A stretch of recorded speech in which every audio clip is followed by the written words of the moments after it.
the governments and by other people, nobody give them attention. And the same thing happened to the Greek Orthodox who were in Turkey.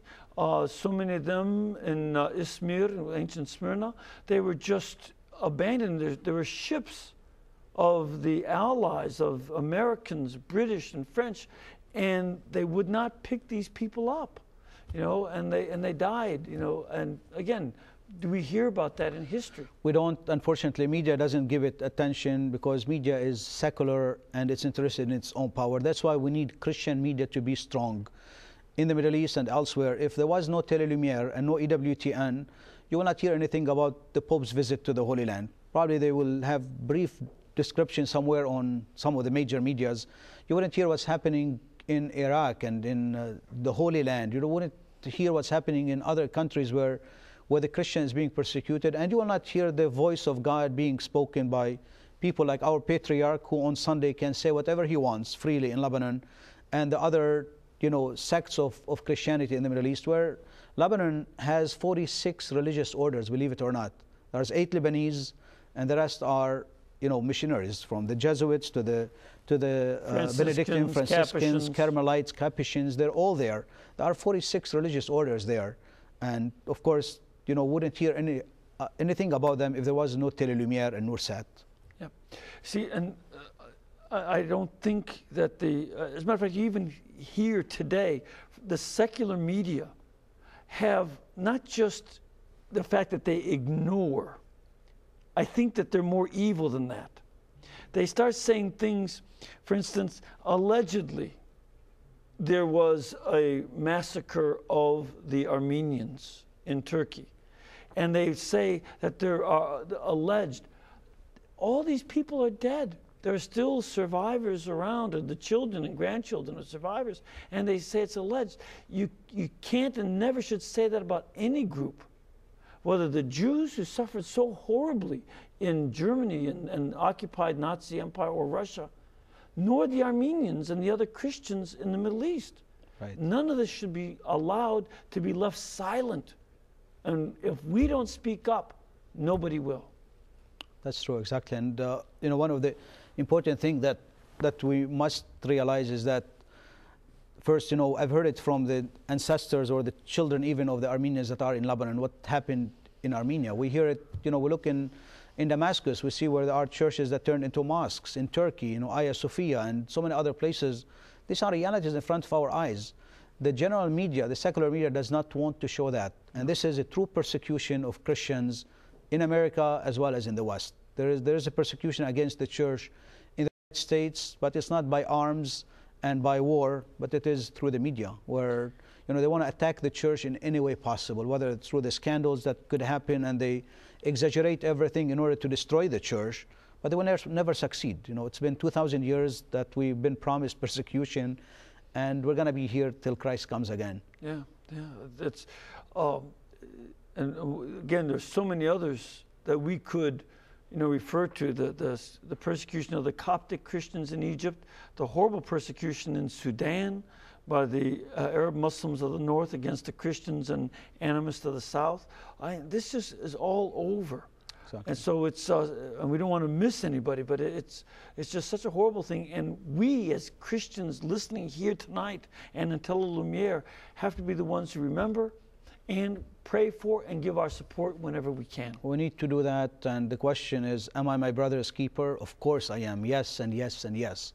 Each one of us, viewer and listener and reader, whatever way we're connecting with someone, we're not here by accident tonight.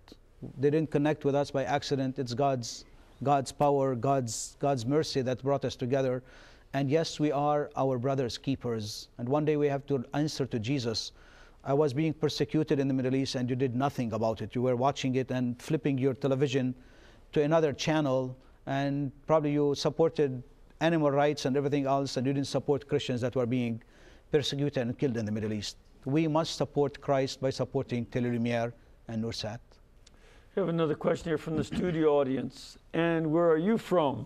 From Birmingham, Alabama, Father. Yeah, as a matter of fact, I know you are, because this is our one of our deacons at St. Elias Parish. Welcome, Deacon. And your question tonight? For Monsignor Sharbel, with all the persecutions in the Middle East that we hear and read about, and the Christian communities being such a minority, how is a group like Tele-Lumiere able to withstand political pressures, and is there any support from the secular world for Tele-Lumiere? It's a very light support. You know, again, the work has started with Brother Noor and a group of lay people that have supported him. And over the years, also the church has supported, but the main support has been coming from the widow's mite, and the inflation in the Middle East and in Lebanon has not been, you know, helpful at all. Of course, we had 20 years of war, we had 3 invasions into the country and destruction of the country and destruction of our towers and many other things that have happened. So, you know, financially we've been down, and you know, we pray just like Mother Angelica would pray and the nuns every day and ask, Lord, please send us some help and some donations. That's what Tele-Lumiere has been doing. You know, from day to day, we live from day to day. We, of course, because we are a non-profit organization, we depend on the help of others. So the government doesn't support us. You know, politically, we are facing, the whole country is in turmoil. And during the war, of course, there was a lot of turmoils, from first civil war to trying to establish the government, from election of presidents and occupation of the country by 2/3 of it by Syria and 1/3 by Israel.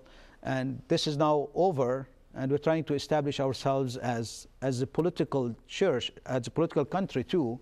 That's playing also against the church in Lebanon, against Tele-Lumiere. But of course, any politician that's listening to Tele-Lumiere will always say, this is the message that we need to hear in this country, because there are so much divisions in the Middle East between different factions and different colors and different dates and everything else. Only Tele-Lumiere comes in order to bridge them together, to bring that bridge of reconciliations, to say that we are one country, we are one nation. It doesn't matter what religions you come from, we still need to work for the common good of people.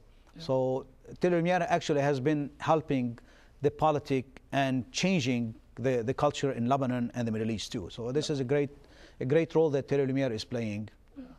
And it's been great to be part of some of that, you know, myself. Let's go to another caller. We have Henry on the line. Hello, Henry. Hello, thank you for taking my call. Sure, where are you from? I'm from Ohio, Toledo, Ohio. Great. And this question, if you don't mind, is for Father or Msgr Sharbel. Please. It's similar to the question that the deacon just asked, in a little bit different context. During the late 70s and 80s, with all the strife in Lebanon, a lot of the Christian community had left for fear of persecution. But it seems to be, with the efforts of the church and Msgr Sharbel and others, that's kind of reversed and that's gotten stronger there. Does he see that? And also, what does Tele-Lumiere mean? I start with the last part of the question, Henry. Tele-Lumiere is television, Lumiere is light, as we described at the beginning. And it is a light in the whole East. It's a light that shines like the sun, bright in the morning and in the evening and all the time. It's shining on people that are living in darkness, people that are facing hatred and violence and wars, people that every day the other televisions are telling them to do the opposite. And, you know, Tele-Lumiere comes to counterpart this message of hate and destruction in order to build hope and peace and love. And concerning, of course, the presence of Christians, we want the Christians to stay in the East. And, you know, unless we send them supports, you know, we have troops all over the world. If we don't send them supports from the United States with our tax money, they will not have presence there. They will die. And the same for the Christians, that the minority. And I want to stress very much on the word remnant.